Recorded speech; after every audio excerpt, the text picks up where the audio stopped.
In Italy, it's impossible to say what happened in politics. Maybe we will be back, maybe not. This is not my priority. My priority today is a great cultural fight against populism, against ignorance, against hate speech, against the refuse of dialogue. And my government, unfortunately, our government in Italy, have a lot of people inside the government who use hate speech, who fight against the dialogue, and this is the reason of my commitment today. Why do you think Lega has gained popularity over the last decade in the way it has? Because it used to be a fringe party. I believe the message of Salvini is very easy, is very simple, is very clear. We stop the invasion, we block the migration. But this is fake news, because the only way to block the migration is a great investment in Africa. It's impossible to build a wall on the sea. And it's stupid, in my view, close the eyes in front of the risk of the risk of death for a lot of people who come from Africa. So personally, I think the priority when there is a people on the sea, the first priority is save the people, then open a political discussion. But I'm a human being, and if I see a man, a woman, a child in the sea, the first thing is save that. Salvini gave the message very clear to the people, particularly on social network, particularly on Facebook. We will block every entrance in Europe. So, let me be very clear. In this time, we have more than 1 billion of people in Africa. But in the next 25, 30 years, the number of Africans will double. What is the last solution? Create conditions to invest in Africa. Save the people in Africa. Block the start. Block the human traffickers. This is the priority. Not build an impossible wall on the sea. For that reason, I think Salvini was very able in the brief message, in the simply content. We blocked invasion, but nobody really understand when the propaganda of Salvini will be clear as propaganda. In my view, in the next 12 months. So Salvini wants the election with 17%. In this time is in the first ranking of consensus, but I think is more or less as a transition phenomenon.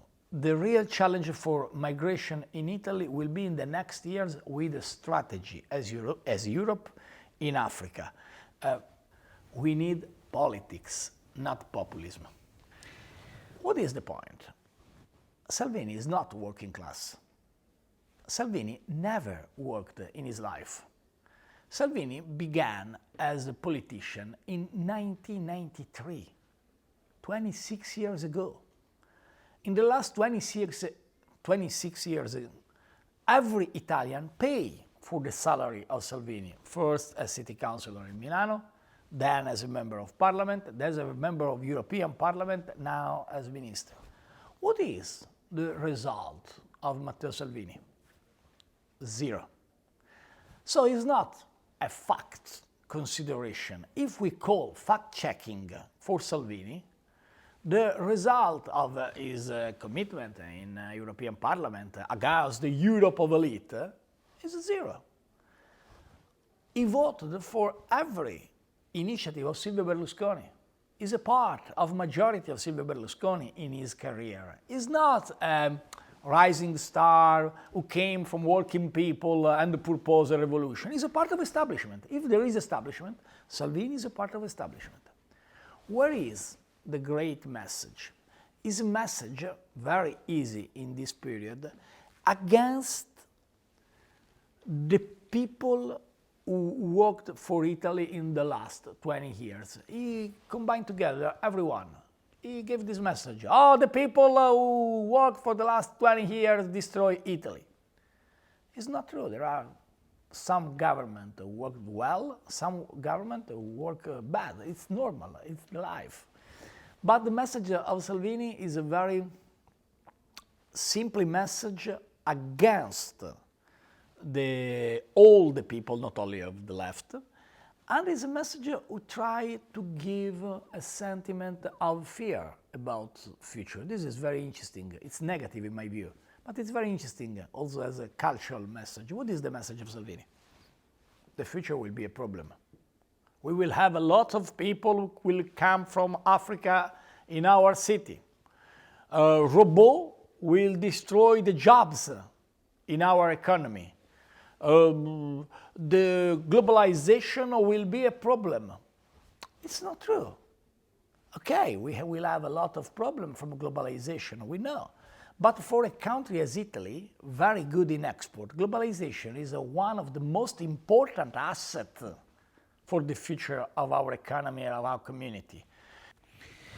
One of the things that he scores with obviously heavily is immigration, and we were here during the general election period as well, and we did find lots of people supporting various parties who felt the EU had let Italy down with the quotas and everything else, that Italy had been left, and I know you felt that strongly when you were Prime Minister. Being in the situation we're in now, does that make you believe that the EU does have to reform its immigration policy, or there will be continual problems in Italy for anyone advocating a humanitarian attitude towards people coming across the Mediterranean? I think that, first of all, Europe needs a reform, maybe a revolution, not a reform, because the great idea of our father was a great, unbelievable, gorgeous innovation, the idea of Europe. But now it's time to create the Europe of the son, not only to remember the Europe of the father. So we need a change in Europe, not only in migration, but I think also in economy, in the digitalization, in the studies, in the high information communication technology, in the culture, in the sense of identity, in demography. I believe it's time to create a new Europe.